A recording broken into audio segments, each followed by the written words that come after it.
পশ্চিমবঙ্গের এই মুহূর্তে যে পরিস্থিতি সেটা নিয়ে একটা ভিডিও আমার বড় ভিডিও করার খুব ইচ্ছা হচ্ছিল। অনেকগুলো টপিক নিয়ে আমি ছোট ছোট করে কথা বলেছি। অনেকে অনেক কথা বলেছে, রিপ্লাই দিয়েছে কমেন্টে। তো এই ভিডিওটা আমি সেটার জন্যই করছি। একটা বড় ভিডিও হিসেবে রাখছি। দেখো অনেক কিছু যেগুলো তোমাদের মনের কথা সেগুলো আমি তুলে ধরার চেষ্টা করেছি কটা দিন ধরে।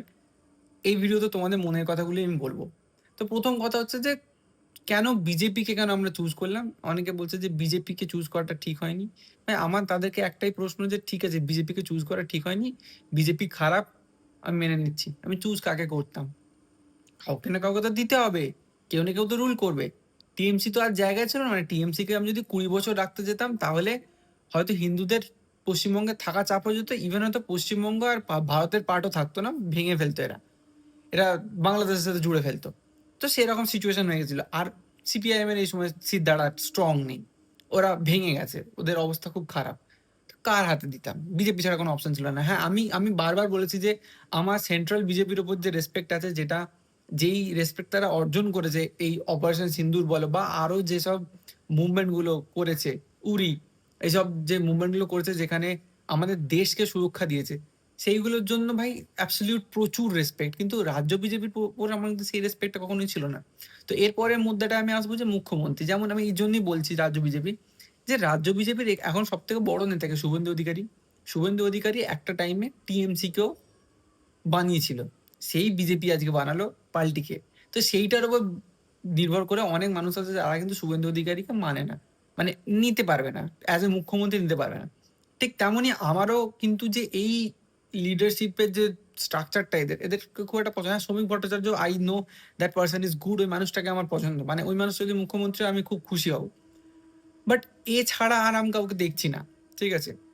তো সেইটা নিয়েই আমার বলার যে মুখ্যমন্ত্রীর জায়গাটা নিয়েও সমস্যা আছে। আচ্ছা এরপরে আমি বললাম যে এই যে আগের দিন ওই চন্দ্রনাথ রথকে হত্যা করা হয়েছে, উনি একজন এয়ার ফোর্সের অফিসার। তো এই মানুষটাকে যে হত্যা করা হলো এর পিছনে কি কারণ শুধু ভবানীপুরের সিট জিতে গেছে শুভেন্দু অধিকারী বলে? আমার মনে হয় না। আমার মনে হয় না। আমার মনে হয় না যে টিএমসি এতদিন ধরে যা করেছে ভুল কাজগুলো, মানে ইসলামীকরণ বলতে পারো কিছুটা। সেটার পিছনে যে শুধু টিএমসির নেতাদের মাথা থেকে হয়েছে আমার মনে হয় না। এর পিছনে অনেক বিশাল বড় একটা স্টোরি থাকার চান্স কিন্তু খুব হাই। ঠিক আছে? দেখো ভালো করে ভেবে দেখো, ভারতবর্ষ একটা বহুত বড় ইকোনমি। এই ইকোনমিটাকে ঘিরে রেখেছে অনেকগুলো দেশ। মানে ইকোনমি ইন দ্য সেন্স বলছি যে এটা একটা বড় মার্কেট। এটাকে নষ্ট করতে পারলে, ডিস্ট্রয় করতে পারলে অনেকের অনেক প্রফিট আছে। তো চায়না আমাদের শত্রু, পাকিস্তান আমাদের শত্রু, বাংলাদেশ আমাদের শত্রু। ঠিক আছে? এরকম পাশাপাশি কত দেশ আছে যারা আমাদেরকে সহ্য করতে পারে না। তো একটাই মাত্র জায়গা পড়েছিল যেখানে বিজেপি স্টেট ছিল না, যেটা হচ্ছে ওয়েস্ট বেঙ্গল বা সেটা বর্ডার স্টেট।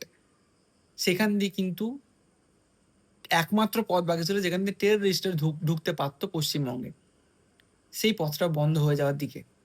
তো এই সময় আইএসআই চুপ করে বসে থাকবে না, বাংলাদেশ চুপ করে বসে থাকবে না। ইউএস এর ডিপ স্টেট, সিআইএ এরাও কিন্তু চায়, এরা কোনোদিন ইন্ডিয়া ভালো চায় না। ঠিক আছে? তোমরা যদি ভাবো যে ইউএস আমাদের বন্ধু, কেউ কোনো বন্ধু হয় না জিও পলিটিক্সে, সবাই শত্রু। তো এই সব মাথাগুলো কিন্তু টিএমসির উপরে কাজ করেছে, এটা তোমাকে মানতে হবে। দিদির একার বুদ্ধিতে এইসব হয় না, অভিষেকের অত বুদ্ধিও ছিল না। তো কালকের মার্ডারটা আমার মনে হয় না টিএমসির করানো। আমার মনে হয় এটা আরো আরো বড় ডেপথের কোনো রাঘব বোয়াল বসে আছে তাদের দ্বারা করানো। তো সেই জন্যই বলছি যে সিচুয়েশন খুব খারাপ। পশ্চিমবঙ্গে যদি বিজেপি না আসতো তাহলে পশ্চিমবঙ্গে আমরা থাকতে পারতাম না। মার্ডারের পর মার্ডার রেগুলার হতো। হিন্দুদেরকে অত্যাচার করা হতো, হিন্দুদের ঘর বাড়ি জ্বালিয়ে দেওয়া হতো। আজ তোমরা যেটা দেখছো না যে মুসলিমদের দোকান ভেঙে দেওয়া হচ্ছে, হিন্দুরা কি পালানোর পথ পেতো না যদি এখানে টিএমসি জিতে যেত? কোথা দিয়ে পালাবে খুঁজে পেত না। এরকম সিচুয়েশন হতে পারতো। মানে মৃত্যু মিছিল হয়ে যেত, রক্ত বয়ে যেত রাস্তায়। ঠিক আছে? তো বেঁচে গেলে এই যাত্রা না, বেঁচে গেলে পশ্চিমবঙ্গ বেঁচে গেল, আমরা বেঁচে গেলাম, আমিও বেঁচে গেলাম। তো সেই জন্য আমার এটাই বলার শেষে যে এইভাবে চলতে পারে না। বিজেপি যেটা এসেছে এটাতে আমাদের অনেকটা বড় একটা উন্নতি হবে। আমি বলছি না যে রাজ্যব্যাপী বিশাল উন্নতি হবে, সবাই চাকরি পেয়ে যাবে। না, আমি সেটা বলছি না। সেটা একদিনে হয় না, সেটা অনেক সময় লাগবে। আমার যেটা মনে হয় যে ন্যাশনাল সিকিউরিটিটা এনহ্যান্স হবে। অনেক বেশি এনহ্যান্স হবে। আমাদের বাংলাদেশ বর্ডার প্রপারলি তৈরি হবে। তারপরে বলতে পারো আমাদের ইস্টার্ন ফ্রন্টের হেডকোয়ার্টার কলকাতাতে করার প্ল্যান আছে। মানে পুরো যে আমাদের চিকেন স্নেকটার উপর বেস করে যে সেভেন সিস্টার্স আছে, এদের সিকিউরিটির দায়িত্ব কলকাতা থেকে মেনটেন করানো হবে, যেটা আমি যেটা শুনেছি। যদি সেটা হয় তো খুবই ভালো হবে, মানে কলকাতার উন্নতি তো হবেই, কারণ ডিফেন্সের জিনিসপত্র তৈরি এখানে হবে। ডিফেন্সের জিনিসপত্র তৈরি হলে এখানে ইন্ডাস্ট্রি বসবে, সব কিছুতে একটা অল ওভার গ্রোথ আসবে। তো উন্নতির পথে তো আমরা যাচ্ছি, এটা তো গ্যারেন্টেড, উন্নতির পথে আমরা যাচ্ছি। বিজেপি এসে খারাপ কিছু হয়নি, খুব ভালো যে হবে তাও কিন্তু বলছি না, বাট খারাপ কিছু হয়নি, টিএমসিকে মেনে নেওয়া যাচ্ছিল না।